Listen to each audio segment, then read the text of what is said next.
Hello Rajul. Hello भाभी। हाँ तो स्टार्ट करें अपन। अब स्टार्ट कर देना चाहिए। हाँ या करो, स्टार्ट करते हैं। हाँ, सभी को जय जिनेंद्र मेरा।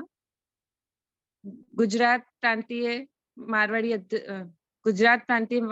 युवा मंच की अध्यक्षा श्रीमती मीनू भाभी गोयल और सभी ऑफिस बेरर और सभी कार्यकारिणी सदस्य और बाकी सभी भी ब्रांच से जुड़े हुए मेरे साथियों, सभी को मेरा सादर जय जिनेंद्र।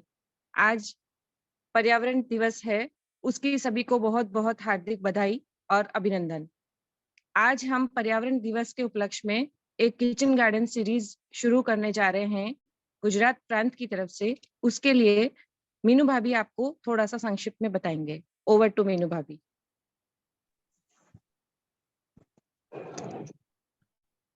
Thank you Rajul. नमस्कार साथियों, गुजरात प्रांत मारवाड़ी युवा मंच की ओर से इस वेबिनार में उपस्थित सभी साथियों का मैं हार्दिक अभिनंदन करती हूँ। आज पर्यावरण संरक्षण दिवस है। इस उपलक्ष्य में हमने गार्डन सीरीज के अंतर्गत फर्स्ट सीरीज किचन गार्डन की निकाली है, जो कि आपके लिए बहुत ही उपयोगी होगी, हमें ऐसा विश्वास है। और आगे भी हम ऐसी ही कुछ सीरीज और निकालेंगे। पब्लिक डिमांड के ऊपर हम अलग अलग टॉपिक्स पे, गार्डन से रिलेटेड अलग अलग टॉपिक्स पे हम अलग अलग सीरीज निकालते रहेंगे। तो ये जो डे सेलिब्रेशन होते हैं, ये हमारे लिए अलार्म क्लॉक होते हैं। हालांकि सभी डे सभी के लिए होता है, लेकिन जो ये विशेष दिन आते हैं वो हमारे लिए अलार्म क्लॉक होते हैं कि आप इस दिन से कुछ अच्छा करने का संकल्प लें। तो आइए आज हम सब यह संकल्प करते हैं कि हम हमारे गार्डन में या हमारे पास जो गमले हैं उनमें कुछ वेजिटेबल्स उगाएंगे। तो आज आप इस वेबिनार में आपको यही बताया जाएगा कि सीमित संसाधनों में कुछ थोड़े से, अगर हमारे पास केवल छोटे से गमले हैं, उनमें भी हम कैसी वेजिटेबल्स उगा सकते हैं। हम अपने गार्डन से अगर सब्जी लेकर बनाएंगे तो उसकी फीलिंग, तो अगर आप वो सब्जी लेकर बनाएंगे तभी आप महसूस कर सकते हैं। तो आप एक बार अपने गार्डन में सब्जी उगाकर उसकी सब्जी बनाकर देखिए, और हो सकता है आज की ये टिप्स फॉलो करके आप कल ये वेबिनार आप खुद लेने लगे, और हो सकता है कि अपने लिए सब्जी उगाते उगाते आप उसके लिए कुछ ऐसा बिजनेस भी करने लग जाए। तो हमारी शुभकामनाएं आपके साथ है अगर आप ऐसा बिजनेस शुरू करते हैं। और पर्यावरण को बचाना है और अब यही अभियान हमें चलाना है। आज चारों तरफ प्रदूषण हो रहा है, तो हमें उस प्रदूषण को रोकना है। यह केवल एक की जिम्मेदारी नहीं है। अगर हम पर्यावरण सभी जने यूज करते हैं, पर्यावरण पर सभी का हक है, तो उसे सुरक्षित रखने का भी हमारे सभी का कर्तव्य है। तो हम सब मिलकर जितना हो सकता है पर्यावरण को संरक्षित रखने की कोशिश करेंगे। उसकी एक पहल हमने किचन गार्डन से स्टार्ट करी है और इसे हम आगे तक ले जाने की कोशिश करेंगे, और इसमें आपका हमें साथ और सहयोग चाहिएगा। तो इसके बारे में हमें बहुत अच्छे से बताएंगे फुलवारी के ब्रांड ओनर हिमांशु भैया। राजू, थोड़ा सा आप उनके बारे में बताएंगे।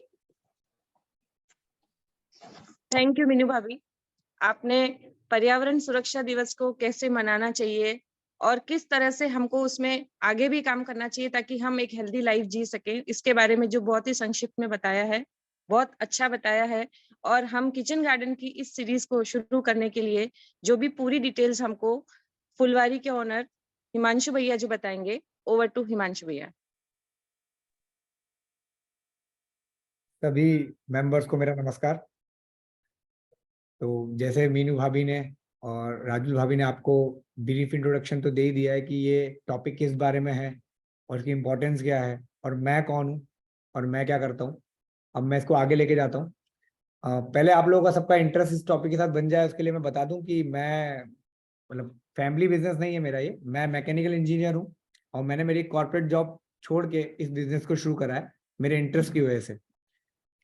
और मैंने एकदम ट्रेडिशनली खेत में जाके खेती से ही शुरू करा था इसको। आज हम इसको थोड़ा टेक्निकली और मॉडर्न वे में अप्रोच के साथ सिटीज में लेके आए हैं आप सबके बीच में। फुलवारी हमारी एक रजिस्टर्ड ब्रांड है जिसके ऑल ओवर इंडिया ब्रांचेस हैं। उसमें हम लोग बड़ी सिटीज के लोगों को कनेक्ट करके गार्डनिंग और किचन गार्डनिंग की तरफ उनका इंटरेस्ट डेवलप कर रहे हैं। आज हम उसी के एक टॉपिक किचन गार्डनिंग के ऊपर डिटेल में बात करेंगे।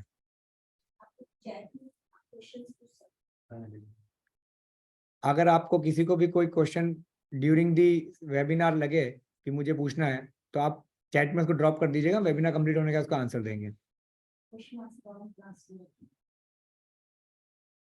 लास्ट में क्वेश्चन आंसर Q&A राउंड रहेगा ही रहेगा। आप क्वेश्चन अभी ड्रॉप कर दीजिएगा ताकि आपके माइंड से निकल ना जाए क्वेश्चन। Slide, next slide.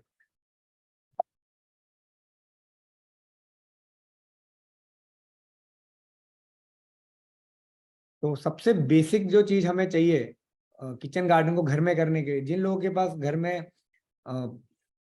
कच्चा एरिया है जहां पर खेती हो सकती है या गार्डनिंग हो सकती है, पर हम लोग वैसे बेसिकली फोकस कर रहे हैं सिटी वालों के ऊपर जिनके पास स्पेस बहुत कम होती है या जो फ्लैट्स में रहते हैं, जो बालकनीज जिनके पास होती है सिर्फ सनलाइट के लिए।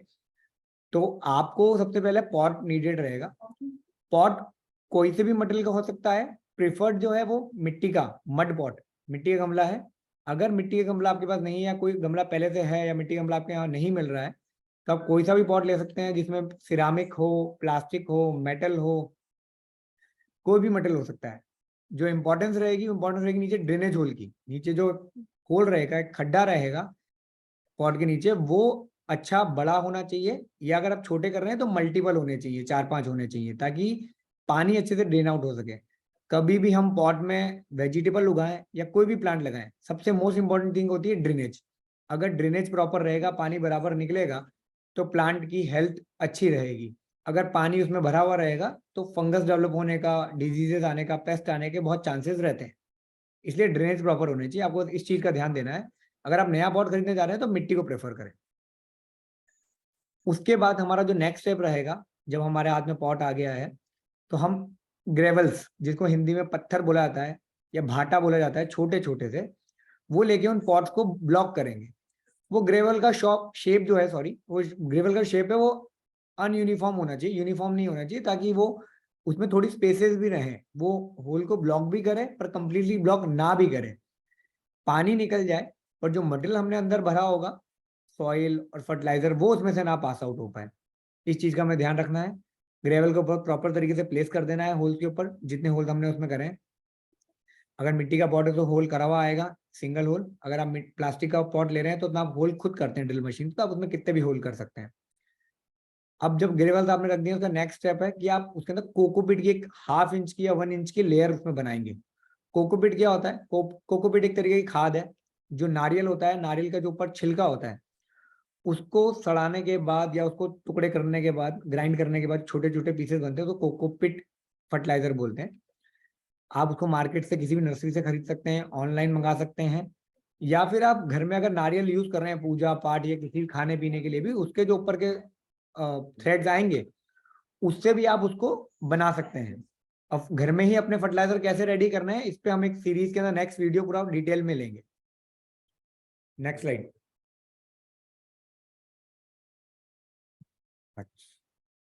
Thank you. अभी जब हमने कोकोपीट की एक लेयर बना ली है, उसके बाद हमारा काम है उस पर गार्डन सॉइल डालने का। गार्डन सॉइल, हमें गुड गार्डन सॉइल लेनी है। गुड गार्डन सॉइल कौन सी होती है? जिसका ड्रेनेज बहुत अच्छा हो। हम ड्रेनेज पे बहुत बार फोकस कर रहे हैं, पॉट के होल्स के टाइम पे भी, ग्रेवल्स के टाइम पे भी, और अब वर्मी कंपोस्ट भी इसमें ऐड करेंगे हम, ताकि उसका जो स्टिकीनेस है सॉइल की वो कम हो जाए। वो उसका मेन फीचर एक ये भी है कि वो ड्रेनेज भी प्रॉपर करेगा, स्टिक नहीं करेगी सॉइल आपस में। गुड गार्डन सॉइल की क्वालिटी ये होती है कि अगर आप उसको वेट करके, गीला करने के बाद हाथ में प्रेस करके उसका लड्डू बनाएंगे तो वो लड्डू पूरा टाइट होके बनेगा नहीं, वो बिखरेगा। जैसे हम छोड़ेंगे उसको बिखरेगा। वो गुड गार्डन सॉइल होती है। गार्डन सॉइल के कलर से कंफ्यूज मत होइएगा। नर्सरी वाले बोलते हैं कि ब्लैक अच्छी होती है, रेड अच्छी होती है। हर कलर अच्छा होता है। अलग अलग एरिया में अलग अलग कलर की सॉइल पाई जाती है। अगर आप महाराष्ट्र जाएंगे तो एक अलग कलर का सॉइल मिलेगा, गुजरात में अलग मिलेगा, राजस्थान में अलग मिलेगा। तो आप कलर से कंफ्यूज मत होइएगा। गुड गार्डन सॉइल का मतलब ये है कि उसमें ड्रेनेज प्रॉपर होनी चाहिए, उसमें थोड़े न्यूट्रिशियस वैल्यू होनी चाहिए। ऐसा भी नहीं कि आप प्योर सैंड ही ले लें, सैंड की ड्रेनेज अच्छी होती है पर उसमें न्यूट्रिएंट्स नहीं होते। तो आपको उसके अंदर वर्मी कंपोस्ट भी ऐड करना ही है न्यूट्रिएंट्स एडअप के लिए। और अगर वो थोड़ी बहुत स्टिकी है तो उसकी स्टिकीनेस उससे कम हो जाएगी, चिपकने की उसकी जो प्रक्रिया है वो कम हो जाएगी आपस में। अब हम थोड़ी गार्डन सॉइल डालेंगे, यानी कि 3 to 4 इंचेस तक वर्मी कंपोस्ट के ऊपर हम गार्डन सॉइल डाल देंगे। उसके बाद हमें एक गार्डन मिक्स बनाना है। गार्डन मिक्स क्या होता है? गार्डन मिक्स होता है जिसमें हम 2/3 ऑफ सॉइल यानी 2/3 भाग मिट्टी का लेते हैं, 1/3 ऑफ वर्मी कंपोस्ट, 1/3 भाग वर्मी कंपोस्ट का लेते हैं। वर्मी कंपोस्ट में मैं थोड़ा सा आपको डिटेल में बताता हूँ वर्मी कंपोस्ट क्या होता है। वर्मी कंपोस्ट एक कंपोस्ट खातर होती है जो वर्म्स के थ्रू क्रिएट होती है, बनती है, प्रोड्यूस होती है। इसमें हम 90% जो लेते हैं वो फार्म यार्ड मैन्योर यानी कि आपको गोबर खाद है ना, या फिर फार्म में जो बकरी का वेस्ट हो गया, कोई भी जिनकी भी एनिमल्स की जो वेस्ट होती है वो वेस्ट हो गई। उसके साथ साथ हम फूड वेस्ट भी ले सकते हैं ना। इन सबको मिक्स करने के बाद जब ये वर्म्स के थ्रू डिकम्पोज होके फर्टिलाइजर रेडी होता है उसको वर्मी कंपोस्ट बोला जाता है। इस पे भी हम डिटेल वीडियो जब फर्टिलाइजर प्रिपरेशन का बताएंगे उसके अंदर इसके ऊपर डिटेल में बात करेंगे। अगर आपको घर में प्रिपेयर करना है, अगर आपको इंटरेस्ट है तो आप कैसे कर सकते हैं। अभी के लिए आप इतना समझ लीजिए कि ये चीज आपको नर्सरी पे इजीली अवेलेबल हो जाएगी। अमेजन या फ्लिपकार्ट के थ्रू आप ऑनलाइन भी मंगा सकते हैं वर्मी कंपोस्ट को। 1/3 वर्मी कंपोस्ट लेना है। जैसे मान लीजिए कि अगर आपके पॉट के अंदर 10 किलो मिट्टी जा रही है तो उसके सामने आपको अप्रोक्सीमेटली 3 से 4 किलो वर्मी कंपोस्ट ले लेना है। बिल्कुल टोटल एग्जैक्ट मेजरमेंट पे भी नहीं जाना है, ये 2/3 1/3 सिर्फ आइडिया के लिए बताया जा रहा है। 1 किलो उसमें नीम केक ऐड करना है। नीम केक क्या होता है? नीम केक, नीम का जो फ्रूट होता है उसमें से ऑयल निकालने के बाद जो रेसिड्यू बचता है उसको नीम केक बोलते हैं। ये भी इजीली आपको नर्सरी में मिल जाएगा, गार्डन स्टोर में मिल जाएगा, ऑनलाइन मिल जाएगा। नीम केक हम ऐड क्यों करते हैं? नीम केक एक फर्टिलाइजर का भी बहुत अच्छा तरीके से काम करता है। उसके बाद नीम केक की वजह से भी आपका सॉइल का टेक्सचर इंप्रूव होता है, तो उसकी ड्रेनेज भी इंप्रूव होती है। थर्ड थिंग, नीम केक की वजह से डिजीजेस और पेस्ट नहीं आते जल्दी। नीम केक लाइव वर्म्स और जो हार्मफुल वर्म्स हैं उनको भी स्टॉप करेगा, प्लस फंगस भी डेवलप नहीं होने देगा। इन सबको आपको बहुत अच्छे तरीके से मिक्स कर लेने का है। मिक्स करने के बाद आप इसको पॉट में पूरा फिल कर सकते हैं टॉप तक, अप टू द, अब जो पॉट में फिलिंग का प्रोसेस है पूरा अप टू ब्रिम मतलब यानी ऊपर किनारी तक आपको उसको पूरा भर लेने का है। मिक्सचर को पूरा किनारी तक अच्छे तक भरने के बाद आप नेक्स्ट स्टेप ये है कि आप इसमें बहुत अच्छे से पानी फिल करेंगे। जब पानी फिल करेंगे तो मटेरियल सेटल होगा, क्योंकि हमने जब उसको मिक्सचर को बनाया तो थोड़ा पोरस हो गया, बिखर गया, तो सेटल होगा। सेटल होने के बाद ऊपर से आपकी 3, 4, 5 इंच जगह खाली हो जाएगी। अब जब हमने प्रॉपर तरीके से पानी डाल लिया है, मिक्सचर पूरा उसमें सेटल हो गया है, अब नेक्स्ट प्रोसेस है सीडिंग का। अब सीड डालने से पहले आपको ये ध्यान रखना है कि जो आपने प्रॉपर तरीके से पानी डाला था बहुत एक्सेस अमाउंट में, जो कि डालना ही जरूरी था एक्सेस अमाउंट में सेटल करने के लिए, वो नीचे ड्रेन आउट हुआ है कि नहीं हुआ है। अगर वो ड्रेन आउट नहीं हुआ है तो फिर हमें वापस खाली करके हमारा ड्रेनेज सिस्टम चेक करना पड़ेगा जो हमने नीचे ग्रेवल्स लगाए थे, होल करे थे। अगर वो प्रॉपर तरीके ड्रेन आउट हो गया तो हमारा अभी तक का काम सही चल रहा है, ट्रैक पे है। अब हम जब पानी एक बार निकल गया उसमें से बाहर, फिर हम उसके अंदर सीड्स लगा सकते हैं। सीड्स को लगाने का प्रोसेस क्या है? सीड्स बहुत छोटे छोटे होते हैं। सीड हर वेजिटेबल के अलग अलग साइज के होते हैं। फ्लावर के तो बहुत ही माइन्यूट होते हैं, पर वेजिटेबल के थोड़े बड़े होते हैं कंपेरेटिवली। अब आपको छोटे सीड बड़े सीड से कंफ्यूज नहीं होना है। आपको सीड लेना है, आपकी फिंगर है, फिंगर का जो ऊपर का टिप है ये अप्रोक्सीमेटली 1 इंच होता है ना। आपको 1 से 2 इंच यानी 1 या 2 फिंगर के 2 ऊपर वाले पार्ट इतनी नीचे ही सीड को डालना है। ज्यादा नीचे अगर हम डाल देंगे और सीड अगर नीचे दब जाएगा तो उसको स्प्राउट होकर बाहर आने में थोड़ी प्रॉब्लम होगी। अगर वो आप 1 से 2 इंच में डालेंगे तो इजीली वहां से बाहर निकल आएगा।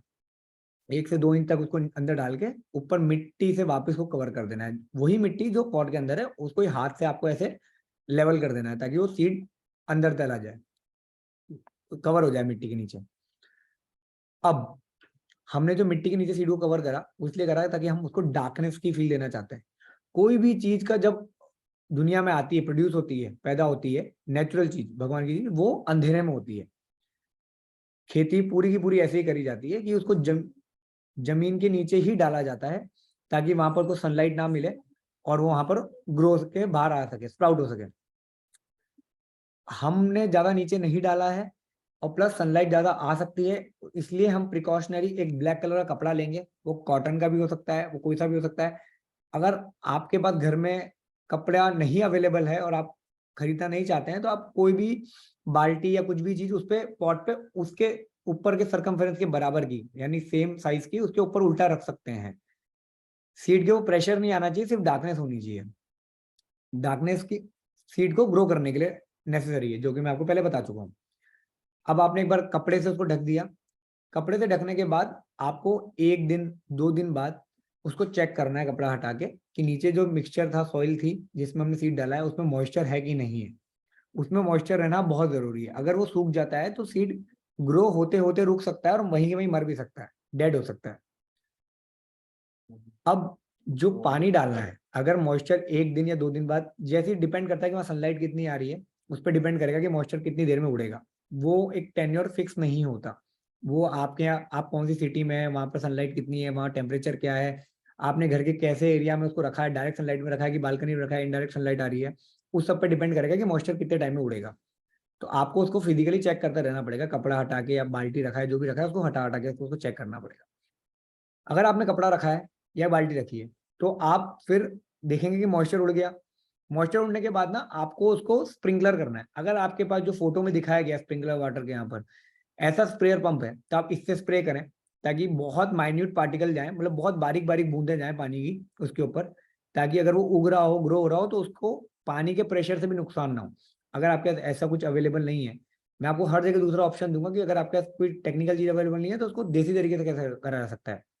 तो आपको हाथ में ऐसे पानी लेना है और हाथ में ऐसे पानी लेके उसको ऐसे ऐसे छींटे मारने हैं, ऐसे फिंगर्स के ऐसे एक्शन से आपको उसको छींटे मार देने हैं। उससे वो मॉइस्चराइज हो जाएगी सॉइल, और सीड को अगर जितनी वाटर रिक्वायरमेंट है बेसिक, वो उतनी वाटर रिक्वायरमेंट ले लेगा। सीड को बहुत ज्यादा वाटर रिक्वायरमेंट नहीं होती है।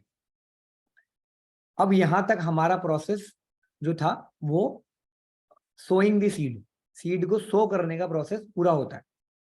अब आपको ये चेक करते रहना है कि वो मॉइस्चराइज है कि नहीं है। जनरली 5 to 7 डेज के अंदर सीड स्प्राउट हो जाता है। अगर आपका 5 से 7 दिन में नहीं भी हो रहा तो आपको 15 दिन तक भी वेट करना है। जैसे हर बच्चा एक जैसा नहीं होता, वैसे हर सीड एक जैसा नहीं होता। हर सीड अपने आप में अलग है, उसके जीन्स अलग है। कुछ सेम वेजिटेबल का सेम सीड, सेम पैकेट में निकला सीड 5-7 दिन में भी निकल सकता है। हम क्वेश्चन आंसर लास्ट में लेंगे, मुझे आपका क्वेश्चन मिला है पर हम लास्ट में लेंगे Q&A। सेम वेजिटेबल का सेम सीड सेम पैकेट से भी निकला है तो भी एक सीड 5 दिन में स्प्राउट हो सकता है, दूसरा 8 दिन और तीसरा 12 दिन भी ले सकता है। तो उस चीज को लेके हमें टेंशन में नहीं आना है, परेशान नहीं होना है, या फिर उसे फेक नहीं देना है। आप वो स्प्रिंकलिंग वाला प्रोसेस, पानी से मॉइस्चराइज करने वाला प्रोसेस, पानी छिड़कने वाला प्रोसेस कंटिन्यू रखें। 45 से 60 दिन पूरा टाइम होता है हार्वेस्ट का। ठीक है। अब सबसे पहले जब सीड ग्रो होगा ना तो बाहर निकलेगी एक डंडी, उस डंडी में से निकलेंगे 2 पत्ते। फर्स्ट ऑफ ऑल 2 लीव्स आएंगी, फिर वो चार पत्ती में कन्वर्ट हो जाएगा, 4 पत्ते हो जाएंगे। 4 पत्ते बड़े होने के बाद उसमें से कोई ब्रांच निकलेगी, ब्रांच निकल के वो 2 डंडी हो जाएगी, दूसरी डंडी में से भी 4 पत्ते निकलेंगे। ऐसे ग्रोथ आ जाएगा। अभी मैं आपको एक डेमो के लिए छोटा सा भिंडी का पौधा दिखा रहा हूँ। ये मेरे पास में रखा हुआ है। ये हमने ऐसे मिट्टी के पॉट में इसी जिस प्रोसेस को मैंने आपको समझाया उसी प्रोसेस में उगाया है, और अप्रोक्सीमेटली 30 दिन का पौधा है। तो आप देख रहे हैं कि 30 दिन में पौधा कितना बड़ा हो जाता है। ये 2 ब्रांच पे आ गया है, 2 डंडियां इसके अंदर नीचे से निकल रही हैं और इसमें कैसे पत्तियां आ गई हैं, है ना। ये भिंडी का पौधा है अप्रोक्सीमेटली 1 महीने का। और अब मैं आपको उसके आगे का भी बता देता हूँ एक बार कि 1 महीने के बाद ये मैंने दूसरा पौधा रखा है दिखाने के लिए। ये मिर्ची का पौधा है, ये लगभग 45 दिन का है। इसमें आप देखें इसके अंदर बहुत सारी ब्रांचेस हो गई, 1 2 3 4 5, है ना, 5 ब्रांचेस हो गई है। पौधे की हाइट भी अगर आप देखेंगे, मैं आपको दिखाता हूँ, लगभग 1.5 से 2 फुट हाइट हो गई है पौधे की। अब ये बस अब थोड़े से दिनों में, मतलब लगभग 5-7-10 दिन में, कोई भी, मतलब मैं एग्जैक्ट डेज नहीं दे सकता क्योंकि मैंने आपको बताया नेचुरल प्रोसेस है, इसमें जितना हमारा रोल है उतना ही भगवान का भी रोल है। तो 5-7-10 दिन के अंदर इसके अंदर फ्लावरिंग आएगी, सब्जी, फ्रूट, ये दोनों चीज। पहले फूल आता है, फूल फ्रूट में कन्वर्ट होता है। आप कंफ्यूज मत होइएगा कि ये हम वेजिटेबल क्लास के अंदर फ्लावर का नाम कहाँ से आया। सबसे पहले फूल ही आएगा। एक और बात बता दूं आपकी जानकारी के लिए कि इस चीज से भी निराश मत होइएगा कि अगर मान लो आपके पौधे पे 20 फूल आए, हर फूल फ्लावर नहीं, हर फ्लावर फ्रूट नहीं बनेगा, है ना, यानी वेजिटेबल नहीं बनेगा। क्योंकि कुछ फ्लावर मेल भी होते हैं, कुछ फ्लावर फीमेल भी होते हैं। हर फीमेल फ्लावर भी फ्रूट में कन्वर्ट हो जाए ऐसा पोटेंशियल या ऐसी ताकत उसमें नहीं होती है। तो हो सकता है कि अगर 20 फूल आए तो उसमें से 5 या 6 ही फल में कन्वर्ट हो पाए, सब्जी में कन्वर्ट हो पाए। तो फ्लावर आएगा, फर्स्ट स्टेज रहेगी आफ्टर प्लांट बड़ा होने के बाद। फ्लावर के बाद फ्रूट बनेगा, फ्रूट का साइज पहले छोटा रहेगा, धीरे धीरे बड़ा होगा। ड्यूरिंग द प्रोसेस हो सकता है कोई पेस्ट अटैक हो जाए। पेस्ट अटैक होने पे आपको बहुत बेसिक चीजों को ध्यान रखना है, और अटैक होने से पहले भी आप इन चीजों को फॉलो कर सकते हो। आपको नीम की पत्तियां तोड़ के लेके आनी है, उनको जला लेना है। उनको जला के जो राख बनेगी, उस राख को ऊपर टॉप लेयर में भी मिक्स कर सकते हैं यहाँ पर, और पत्तों पे भी स्प्रे कर सकते हैं, मतलब ऐसे हाथ से छिड़क सकते हैं पत्तों के ऊपर। प्लस नीम ऑयल मार्केट में मिल जाता है, ऑनलाइन भी मिल जाता है। नीम ऑयल लाके उसके 4 से 5 ml यानी 4 से 5 बूंद आप पानी में मिक्स करके अच्छे तरीके से, प्रॉपर तरीके से मिक्स करके, ऑयल है आप सोचेंगे वाटर में कैसे मिक्स होगा, कुछ देर के लिए हो जाएगा। जितनी देर के लिए हो जाएगा उतनी देर में आपको उसको स्प्रे कर देना है, वरना थोड़ी देर बाद वापस वो अलग अलग हो जाएंगे। उसको आपको पौधे के ऊपर अच्छे से, ऊपर से लेकर नीचे तक पौधे को नहलाना है। इस प्रोसेस को आप डेली भी फॉलो कर सकते हैं, कोई नुकसान नहीं है। ऑर्गेनिक आइटम है नीम ऑयल, ऑर्गेनिक चीज है, और पौधे के लिए खाद का काम भी करेगा और पेस्ट रेजिस्टेंट का काम भी करेगा। नीम ऑयल खुद से पूरे पौधे को नहलाने के बाद अगर आप वो नीम के पत्तों का जो राख मैंने बनवाया था उसको आप एक्स्ट्रा बना के रखें, उसको अगर उसके ऊपर डालेंगे तो नीम ऑयल थोड़ा स्टिकी रहेगा, चिपकने वाले स्वभाव का रहेगा, तो उस पर पत्ते पर राख चिपक भी जाएगी, तो और अच्छा काम करेगा राख वाला। ये 2 चीजों को आप फॉलो कर सकते हैं। अगर आपको लगता है कि और ज्यादा पेस्ट अटैक है, तो जैसे मैंने आपको दिखाया था कि हमारे पास ब्रांचेस ज्यादा हैं, अब ये पेस्ट आएगा तो पांचों की पांचों ब्रांच पे नहीं आ जाएगा। मान लो एक ब्रांच पे आया, आप इमीडिएटली उस ब्रांच को नीचे से काटें, उसको ले जाके नीचे के बाहर जाके दूर जाके कहीं गाड़ दें या फेंक दें या जला दें, ताकि वो पेस्ट वापिस इस पेड़ पे ना आ पाए। बाकी बची हुई ब्रांचेस से आप अपनी फ्रूटिंग, अपना वेजिटेबल ले सकते हैं। ये कुछ टिप्स हैं डिजीज और पेस्ट मैनेजमेंट की। यहां तक अभी मैं आपको हार्वेस्टिंग पे ले जाता हूं। मैंने आपको सोइंग समझा दी, डिजीज पेस्ट मैनेजमेंट समझा दिया, प्लांट की ग्रोथ कैसे किस किस स्टेप में कैसे कैसे कैसे चलेगी समझा दिया। हार्वेस्टिंग में कुछ नहीं है, आपको सिंपल फ्रूट को प्लग करके तोड़ लेना है। किसी भी वेजिटेबल की हार्वेस्टिंग में कोई टेक्निकल नॉलेज होने की जरूरत नहीं है। सिर्फ और सिर्फ आपको सिंपल, जब आपको लगे कि ये जो सब्जी है ये उस साइज की होगी जिस साइज की मुझे खानी है, कुछ लोग लौकी बहुत छोटी प्रीफर करते हैं, कुछ बड़ी प्रीफर करते हैं, जिस साइज की आपको लगती है कि मुझे इस साइज की खानी है उस साइज की आप वहां से उसको तोड़ सकते हैं। तोड़े ऐसे कि पेड़ को डैमेज ना करें। सब्जी के पौधों में कभी भी बहुत कम मतलब 1-2 सब्जियों को छोड़ के, सरगुआ हो गया आपका, सरगुए की जो फली आती है जिसको ड्रमस्टिक भी बोलते हैं, है ना, उनको छोड़ के कोई भी बहुत कम वेजिटेबल्स ऐसी होती है जो पेरेनियल होती है, जो बार बार आपको सब्जी देती रहेंगी। 15 से 20-25 दिन तक हार्वेस्टिंग चलेगी, डिपेंडिंग ऑन दी प्लांट, है ना, कि 15 दिन, कोई 15 दिन तक ही हार्वेस्टिंग चलेगी, 15 दिन बाद फ्रूट देना बंद कर देगा, कोई 20 दिन चलेगी, कोई 25 दिन चलेगी सब्जी। 25 दिन 30 दिन उसने अगर सब्जी दे दी उसके बाद वो प्लांट कुछ देने वाला नहीं है, वो फिर उसके बाद डेड है। अब उसमें पत्ते रह जाएंगे, अगर आप उसको पानी देते रहेंगे तो पत्तों से जिंदा रहेगा, पर वापस उसमें सब्जी नहीं आएगी, तो आपको उसको निकाल के फेंक देना है और वापस नेक्स्ट सीजन के हिसाब से नेक्स्ट सब्जी की प्लानिंग करनी है। यहां तक हमने ये सारे पॉइंट्स कवर कर लिए हैं। आपके जो भी क्वेश्चन हैं उनके मैं आंसर दूंगा। उससे पहले मैं एक इंपॉर्टेंट चीज कवर करना चाहता हूँ, सीजन फॉर ग्रोइंग। कौन कौन से ग्रोइंग सीजन होते हैं, वो किस किस कैटेगरी में कैटेगराइज होते हैं, उसका कौन कौन सा पीरियड होता है, कौन कौन सा मंथ होता है, टाइम होता है जब वो सीड शो कराता है, कौन से सीजन में कौन सी सब्जी लगाई जाती है। अब इस पर हम थोड़ा सा डिटेल में बात करेंगे। सीजन फॉर ग्रोइंग में जो फर्स्ट सीजन आता है जिसमें अभी हम बैठे हैं वो है समर सीजन। समर सीजन में जो बेस्ट सोइंग टाइम है वो 1 Feb से 31 मार्च है। यानी आपको सीड को जमीन में डालने के लिए पूरे अप्रोक्सीमेटली 30 दिन मिल रहे हैं, 31 दिन मार्च के और 28 से 29 दिन फरवरी के, डिपेंडिंग ऑन लीप ईयर है तो 29 दिन, नॉर्मल साल है तो 28 दिन। तो आपको पूरे ये 50 से 60 दिन मिल रहे हैं सीड को लगाने के लिए। आप 50-60 दिन के अंदर सीड को लगा देवें, ठीक है ना। उसके बाद आपको वो 45 से 60 दिन का जो प्रोसेस मैंने पूरा पहले डिटेल में समझाया है उस प्रोसेस को फॉलो करें। अब सेकंड सीजन आता है after summer, that is rainy. Rainy season के अंदर जो सोइंग टाइम होता है वो होता है 1 जून। जून का पहला दिन से लेके जुलाई के आखिरी दिन 31 जुलाई तक आप 60-61 दिन मिलते हैं आपको, उसमें आप सोइंग कर सकते हैं, सीड को जमीन में डाल सकते हैं, जमीन या फिर पॉट जहां भी आप लगा रहे हैं उसमें डाल सकते हैं। ये पूरे आपको 60 दिन मिलते हैं। इसमें कौन से वेजिटेबल के सीड लगेंगे उसके कुछ हमने नाम कवर करने की कोशिश करी है, लिस्ट लंबी होती है, बाकी आप वैसे गूगल भी कर सकते हैं, बाद में हमसे डिटेल में भी पूछ सकते हैं, पर कुछ नाम मैंने कॉमन वेजिटेबल्स को कवर करा है, वो मैं आगे नेक्स्ट स्लाइड में आपको बताऊंगा। रेनी सीजन पूरा होने के बाद, रेनी सीजन की हार्वेस्ट पूरी होने के बाद आप विंटर सीजन में एंटर करते हैं। विंटर सीजन का जो सोइंग पीरियड है वो 1 अक्टूबर से 30 नवंबर, 1 अक्टूबर के पहले तारीख से लेके नवंबर की 30 तारीख तक आपको पूरे 60 दिन 61 दिन मिलेंगे वापस। आप उसके अंदर सीड को ग्रो कर सकते हैं, मतलब सॉरी सो कर सकते हैं, डाल सकते हैं। विंटर के भी ये लगभग हर सीजन में आपको 50-60 दिन मिल रहे हैं, है ना। अब हम क्रॉप्स और समर पे आ जाते हैं। गर्मियों के अंदर कौन कौन सी सब्जियां इजीली लग जाती हैं। आपने सुना होगा आजकल लोग पॉली हाउसेस लगा के, नेट हाउसेस लगा के, टेक्नोलॉजी का यूज करके, हाइड्रोपोनिक्स करके, ऐसे सब नाम आप लोगों ने यूट्यूब, इंस्टाग्राम, फेसबुक पे एड्स में देखे होंगे।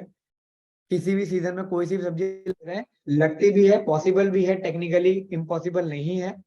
बट हमने वो सब्जियां कवर करी हैं जो उस सीजन के लिए फेवरेबल है, जो सीजन में ओपन फील्ड में, ओपन स्पेसेस में इजीली लग जाएंगी। टेम्परेचर कंट्रोल करके, एनवायरनमेंट कंट्रोल करके, पॉली हाउसेस में टेम्परेचर कंट्रोल करा जाता है, फैन पैड्स के थ्रू एनवायरनमेंट कंट्रोल करा जाता है, हवा को कंट्रोल कर लिया जाता है, हर चीज को कंट्रोल करा जाता है, तब तो कुछ भी उगाया जा सकता है। ये वो है जो ओपन फील्ड में आपको कुछ करने की जरूरत नहीं, सिर्फ सब्जी बीज डालना है और ये उगेंगी। ये वो सब्जियां हैं। तो सर के अंदर सबसे पहले आती है आपकी सबसे कॉमन वेजिटेबल जो बच्चों को सबसे फेवरेट होती है। Sorry, I didn't get that. Could you try again? I didn't get that. Could you try again? 1 second, there is a technical glitch.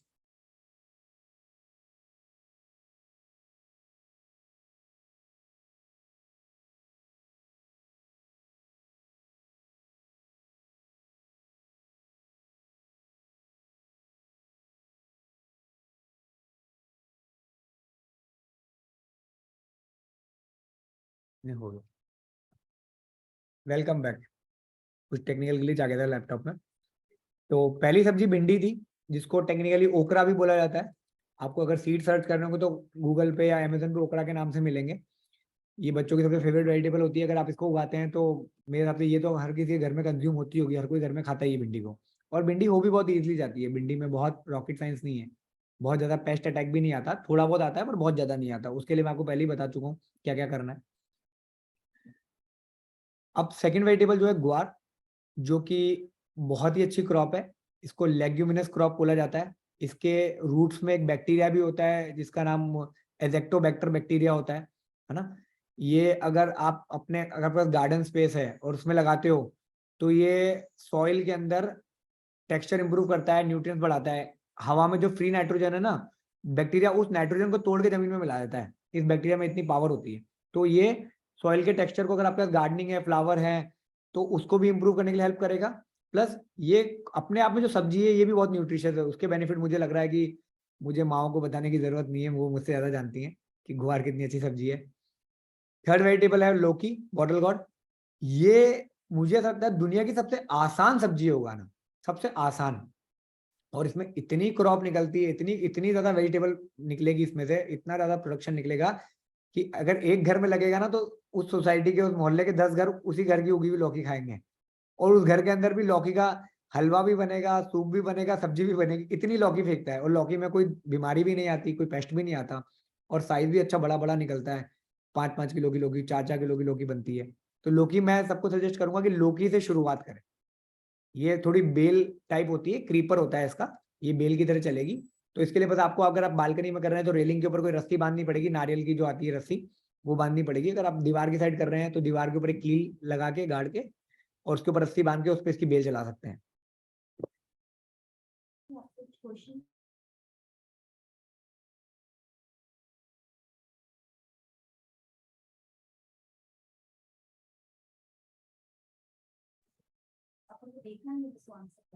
अच्छा, मैं अब चाहूंगा कि आप लोग चैट बॉक्स में एक मैसेज ड्रॉप करें कि ये 6 सब्जियों के नाम जो आपको सामने दिख रहे हैं, इसमें से कौन सी सब्जी है जो आपके घर में सबसे ज्यादा खाई जाती है। तो देखते हैं आज कौन सी सब्जी जीतती है। आपको आज सब्जियों को वोट देना है। आपने प्रेसिडेंट वाइस प्रेसिडेंट को बहुत वोट दिए होंगे, आज सब्जियों को वोट देना है आपको। इनमें से कौन सी सब्जी आपके घर में सबसे ज्यादा बनती है।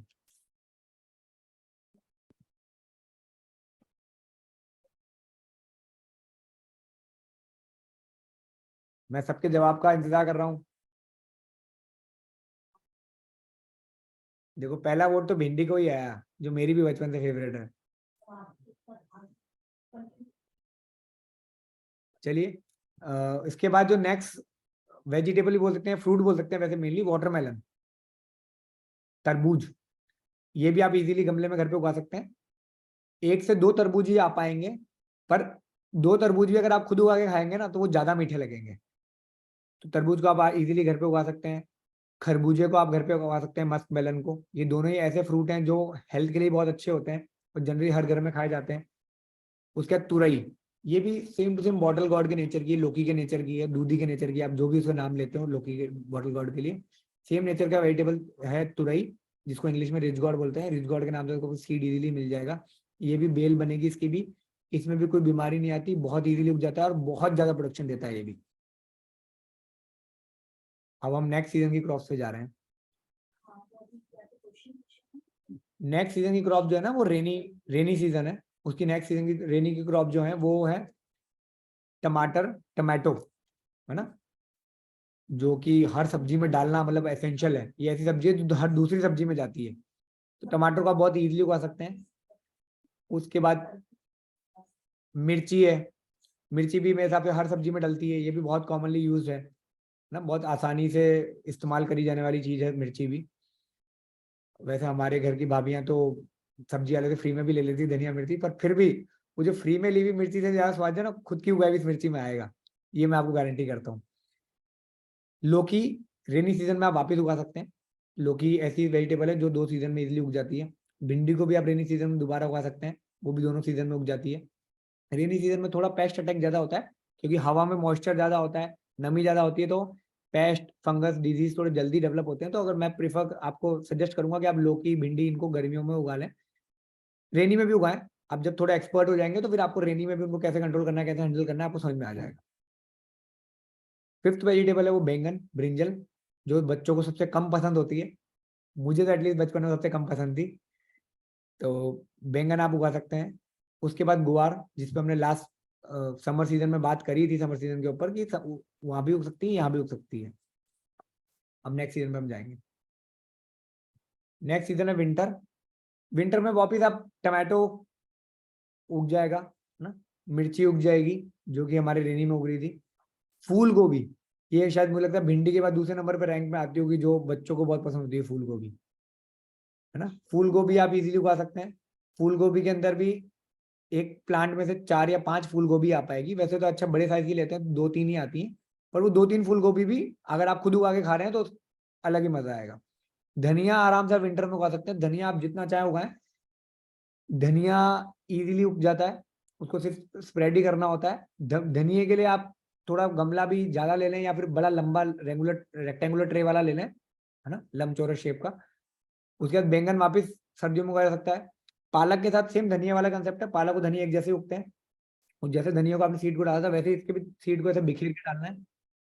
अच्छा, बाकी वेजिटेबल्स के सीड को कैसे डालना है शायद वो पॉइंट में मिस कर गया मैं, मुझे याद आया धनिया पालक के समय तो मैं आपको बताता हूँ कि जो टमाटर मिर्ची फूल गोभी इनके सीड की बात हुई थी, इनके सीड को जब आप डालेंगे पॉट के अंदर, एक पॉट से दूसरे, एक सीड से दूसरे सीड के बीच में ना आपको दूरी कम से कम 3-4-5 इंच की रखनी है। मिनिमम 3 इंच तो रखनी है। अगर आप 4-5 इंच रखते हैं तो बेटर है। तो आप देख लीजिए पॉट कितना बड़ा ले रहे हैं, उसमें कितने 5-5 इंच की दूरी पे कितने सीड डाल सकते हैं। मेरे हिसाब से आप 6-7 सीड इजीली डाल सकते हैं।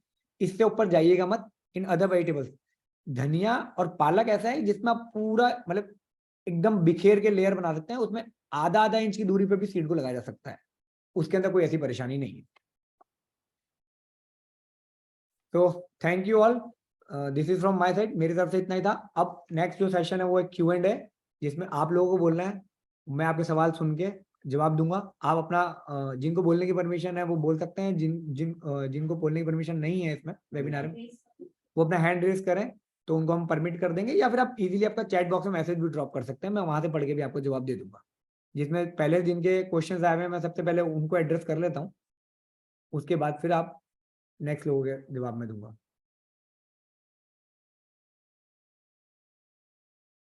राजुल जी का क्वेश्चन है, अगर जमीन में ही सीड डालते हैं तो भी क्या ब्लैक क्लॉथ से कवर करना होगा क्या?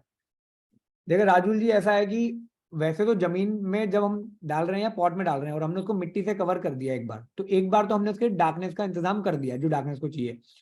पर हम इंडियंस हैं, हम सेफर साइड मतलब 2-3 बार घर पे ताला लगाते हैं तो भी 2-3 बार खींच के चेक करते हैं कि बंद हुआ कि नहीं हुआ। तो उसके लिए हम लोग उसको ऊपर से कवर कर दें, क्लोथ से ना करें, क्योंकि क्लोथ अगर उसमें डालेंगे आप जमीन के ऊपर तो जमीन पे पूरा चिपक जाएगा, तो हो सकता है सीड को बाहर निकलने में प्रॉब्लम करे। तो आप कोई बाल्टी, कोई मग्गा, है ना, कोई भी टब, उसको उल्टा रख दें ताकि नीचे स्पेस भी रहे सीड को बाहर आने की और डार्कनेस भी प्रॉपर हो जाए। तो थोड़ा जल्दी ग्रो होने का या फिर ग्रो होने के चांसेस बढ़ जाते हैं, फेलियर के चांसेस कम हो जाते हैं। होपफुली राजुल जी आपको आपके क्वेश्चन का जवाब मिल गया।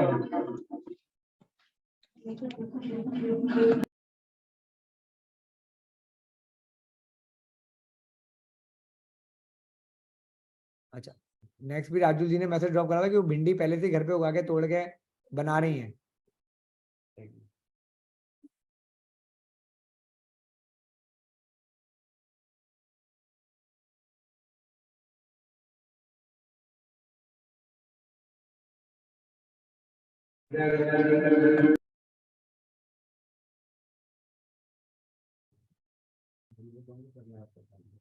अब नेक्स्ट दिव्या अग्रवाल जी ने एक अपना क्यूरी ड्रॉप करी है, अपनी परेशानी बताइए कि मैं धनिया का पौधा उगा रही हूँ और स्टार्टिंग से अच्छे से ग्रो नहीं हो रहा है और बार बार उसमें कीड़े हो रहे हैं।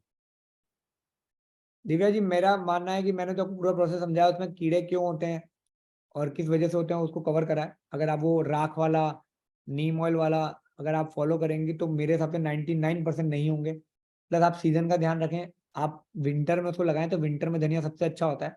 लगाने वाले 12 महीने लगा लेते हैं पर वो प्रोफेशनल होते हैं। जब आप विंटर में अच्छे से लगाना सीख जाएंगी तो आप बाकी सीजन में भी उसको ट्राई करें, कोई इश्यू नहीं है। और अगर आपको बहुत ही प्रॉब्लम आ रही है तो आप इनिशियली थोड़ा सा केमिकल का सपोर्ट भी ले सकते हैं। हमने कोशिश करी थी, हमारा पूरा फोकस ऑर्गेनिक पे रहे, हमने पूरा सेमिनार ऑर्गेनिक पे करा है। पर क्या होता है कि जब कभी कभी नहीं हो पा रहा होता तब थोड़ा सा केमिकल सपोर्ट ले सकते हैं कि अगर आपको लग रहा है कीड़े हो रहे हैं तो बहुत माइन्यूट लेस हार्मफुल पेस्टिसाइड आते हैं, जैसे उसमें आता है क्लोरीपाइरीफॉस 20%, आप उसको यूज कर लें। वो हार्मफुल नहीं होता, वो अपना रेसिड्यू नहीं छोड़ता क्रॉप में, मतलब सब्जी के अंदर उसका अंश नहीं रहेगा तो हमारे खाने में नहीं जाएगा। आप स्टार्टिंग में अपने आपको कॉन्फिडेंस डेवलप करने के लिए, अपना स्किल सेट डेवलप करने के लिए, हॉबी बनाने के लिए एक बार शुरू कर लें। फिर जब आप धीरे धीरे सीखती जाएंगी तो फिर आप वापस उस आदत को छोड़ सकती हैं और वापस प्योर ऑर्गेनिक पे आ सकती हैं। कोई सी भी सब्जी, दिव्या जी आपने नेक्स्ट क्वेश्चन पूछा है कि जमीन में कौन सी सब्जियां उगती हैं और पॉट में कौन सी उगती हैं। कोई सी भी सब्जियां पॉट में उगाई जा सकती हैं। डिपेंड करता है कि थोड़ा पॉट का साइज, कुछ सब्जियों के लिए पॉट का साइज आपको बड़ा लेना पड़ेगा। जैसे कि हमने वाटरमेलन की बात करी, तरबूज की बात करी थी, शकरटीटी की बात करी थी, है ना, गोभी की बात करी थी। इनके लिए आपको पॉट के साइज थोड़े बड़े लेने पड़ेंगे। धनिया पालक के लिए आपको पॉट के साइज थोड़े लंबे लेने पड़ेंगे जिनका सरफेस बड़ा हो। तो कोई सी सब्जी पॉट में उगा सकती है और जमीन में तो हर चीज उगाई ही जा सकती, मतलब उगाई ही जा सकती है। सदियों सदियों से हमारे पूर्वज यही करते हैं, जमीन में उगाते हैं। तो जमीन में सब कुछ उगाया जा सकता है, पर वही सारी चीजें पॉट में भी उगाई जा सकती हैं। इनफैक्ट आजकल तो फ्रूट्स भी पॉट में उगा सकते हैं, वो हम कभी नेक्स्ट सीरीज के अंदर उसके ऊपर बात करेंगे कि नींबू, आम, ऑरेंजेस सब ये भी पॉट में उगाए जा सकते हैं। हम लोग हर्बल, हाँ हर्बल सीरीज भी कर सकते हैं बाद में, जिसमें हम अश्वगंधा, ब्रह्मी और भी बहुत सारी जड़ी बूटियां, हर्ब्स आती हैं, जैसे कि पुदीना, है ना, तुलसियां आती है, बहुत प्रकार की, उनके क्या क्या यूजेस होते हैं, उन सब के हम डिटेल में बात कर सकते हैं कि आप वो भी घर में उगा के उनका कैसे यूज कर सकते हैं। एलोवेरा, एलोवेरा तो वैसे बहुत कॉमन है पर कुछ लोगों के लिए फिर भी कॉमन चीज भी नहीं होती है, तो उन सब पे हम नेक्स्ट सीरीज में बात कर सकते हैं।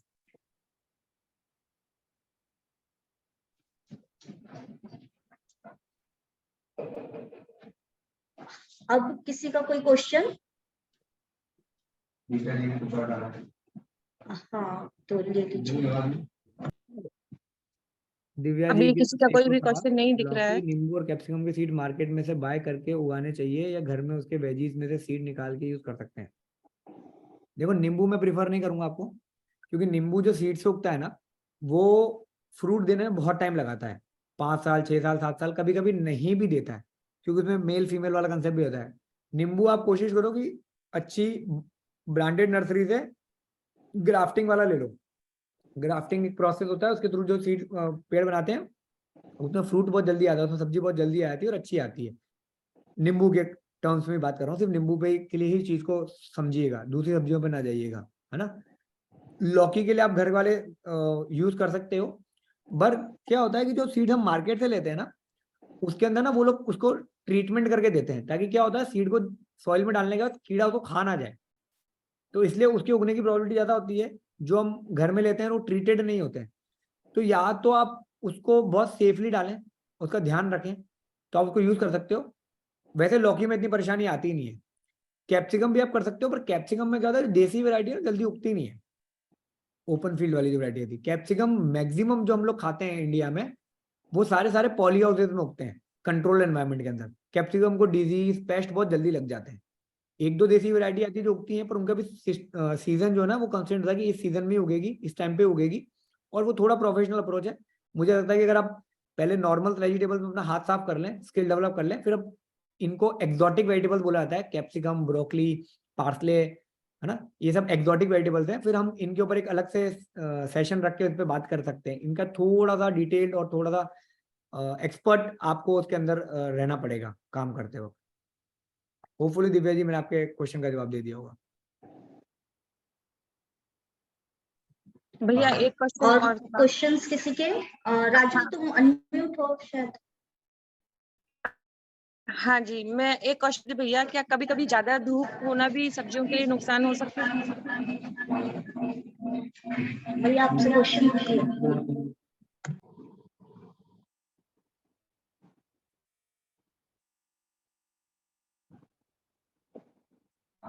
हाँ हेलो।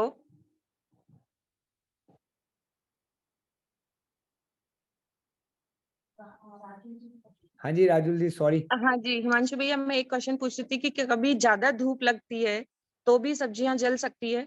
बिल्कुल, आपको समर्स में एक चीज का ध्यान रखना है कि आप जो हरे रंग की नेट आती है, जी या तो वो ले लें। फिर अब मैं सर आपको हर टेक्निकल चीज का एक देसी जुगाड़ भी देता हूँ। तो आपके पास पुरानी चुन्नी, पुराना दुपट्टा हो जी घर में, जी, तो क्योंकि आप मेरे घर में जैसे जिसमें तुलसी सनलाइट आ भी सके। जल गई और धनिया भी जल गया, शायद धूप ज्यादा लग गई इस वजह हाँ, से। हो सकता है, हो सकता है। देखो क्या होता है गर्मियों में, मैं आपको एक पॉइंट बताता हूँ। गर्मियों में ना आपको दो चीज का ध्यान रखना है। एक तो ना पानी दो टाइम डाल दें। और वो दो टाइम कैसे डालें? एक डालें सुबह सूरज उगने से पहले, 6 7 8 बजे तक। और एक डालें शाम को सूरज ढलने के बाद, 6 7 बजे। सूरज के टाइम पे, जब सूरज अपने पीक पे 12 1 बजे 2 बजे 3 बजे का टाइम है, तब पानी पौधों को डालना थोड़ा रिकमेंडेड नहीं है। थोड़ा नुकसान हो सकता है पौधों को, है ना। वो जैसे हम इंसानों बोलते हैं सर्द गर्म, वो उनके ऊपर जी। धूप पड़ रही है, सूरज पड़ रहा है, हमने एकदम से पानी स्प्रिंकलर करा तो वो बर्निंग इफेक्ट आ सकता है। तो एक तो पानी 2 बार डाल दें गर्मियों में, और डालें सूरज उगने से पहले और सूरज ढलने के बाद। इस दो चीज का ध्यान रखने से आपको फायदा मिलेगा। प्लस आप या तो एग्रोनेट ले लें ग्रीन कलर की, ग्रीन या कोई से भी कलर की, ब्लैक ऑरेंज कलर कोई मैटर नहीं करता, एग्रोनेट होनी चाहिए। या घर में लेडीज के ऐसे कपड़े होते हैं, वो कपड़े का नाम मुझे नहीं पता, जिसमें से अच्छी खासी धूप आती है, नेट जैसा कपड़ा होता है वो, है ना, दुपट्टे में कॉटन जाती। की चुन्नियां हो सकती है हाँ, बेटर ऑप्शन। जिसमें से नेट, मतलब आप पॉइंट समझिए कि नेट धूप आनी चाहिए, हाँ जी। छन के आनी चाहिए। वैसा कपड़ा लेके आप उसके ऊपर टेम्पररी छांव कर सकते हैं, अगर ओके, सनलाइट बहुत ज्यादा, धूप बहुत ज्यादा है तो। थैंक यू भैया, बहुत अच्छे से समझाया आपने और हमको बहुत इंटरेस्ट भी आया कि आगे भी हम फ्रूट्स और जो भी कुछ और वेजिटेबल्स हैं उनको भी कैसे ग्रो करें, वो भी आप बताएंगे। अभी मैं वोट ऑफ थैंक्स के लिए दिव्या जी को इनवाइट करती हूँ। Over to Divya Agrawal. Thank you Rajesh भाभी। तो सबसे पहले मैं धन्यवाद देती हूँ हमारे ब्रांच ऑनर फुलवारी गांधीधाम के श्री हिमांशु बख्शी जी को, जिन्होंने सहज और सरल तरीके से हमें सीमित संसाधनों में कैसे किचन गार्डनिंग करना है वो हमें सिखाया। मैं धन्यवाद देती हूँ सभी गुजरात प्रांतीय अधिकारियों का, जिनकी सोच और प्रयासों से आज हमने ये सीरीज की गार्डन सीरीज की फर्स्ट सीरीज किचन गार्डन के बारे में सीखने को मिला। टेक्निकल पार्ट के लिए मैं हार्दिक गोयल का धन्यवाद देती हूँ, और आप सभी का तहे दिल से शुक्रिया अदा करती हूँ कि आप लोगों ने ये वेबिनार अटेंड किया, और आगे भी हम ये सीरीज लेके आएंगे। और आप मैं आशा करती हूँ कि आप ये वेबिनार ऐसे ही अटेंड करते रहेंगे। मैं ये भी आशा करती हूँ कि हम सब एक प्लान करेंगे, दिमाग से सोचेंगे, इसको एग्जीक्यूट करेंगे, और एक छोटा सा ट्राई करेंगे कि हम अपने अपने घर में किचन गार्डन की शुरुआत कर सके। ऑर्गेनिक सब्जियां खुद अपने गार्डन में उगा के उसका खाने में इस्तेमाल कर सके।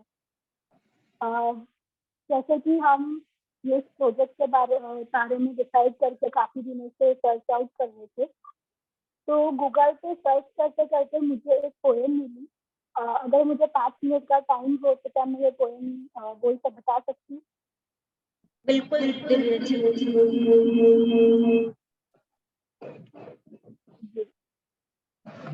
बिल्कुल।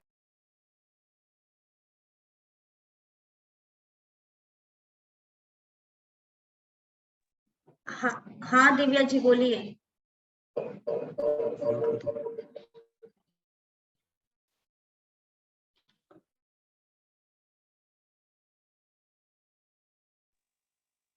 तो ये एक्चुअली मेरी लिखी हुई नहीं है, ये मैंने कहीं से गूगल पे देखा था, मेरे को अच्छी लगी तो मैं ये सुनाने जा रही। ऐसे पौधे उगाएंगे जो नाचते दिखाएंगे, रात में सोने जाएंगे, सुबह को वो उठ जाएंगे।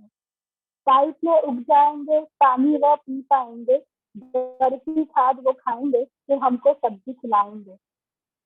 विकल्प हम बनाएंगे, जहर से दूर हो जाएंगे, लोगों को सिखाएंगे, गार्डन की लड़ी बनाएंगे। अवसर को बुनाएंगे, मौसम में बीज लगाएंगे, हर सब्जी घर में उगाएंगे, आवाज को फैलाएंगे। दोस्त वो बन जाएंगे, अच्छाई हमें सिखाएंगे, पॉल्यूशन दूर भगाएंगे, धरती को स्वर्ग बनाएंगे।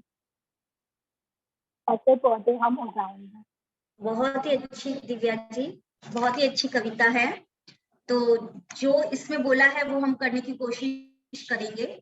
हम नेक्स्ट सेशन बिल्कुल लाइव लेना चाहेंगे, बिल्कुल लाइव लेंगे। और जो हिमांशु भैया है उनकी नर्सरी है, वहां पर हम ये लाइव सेशन लेंगे और हर्बल का लेंगे कि वो चीजें जो हम पुदीना और ये उगाएंगे उसका हमारी जड़ी बूटियों की तरह अगर हम यूज करते हैं तो वो हम किस तरह से किन चीजों में यूज कर सकते हैं और किस तरह से उगा सकते हैं। तो नेक्स्ट सेशन हमारा हर्बल के ऊपर होगा और लाइव होगा ताकि आप ज्यादा इंटरेस्ट लेकर उसे देख सकें। Thank you. राजुल जी।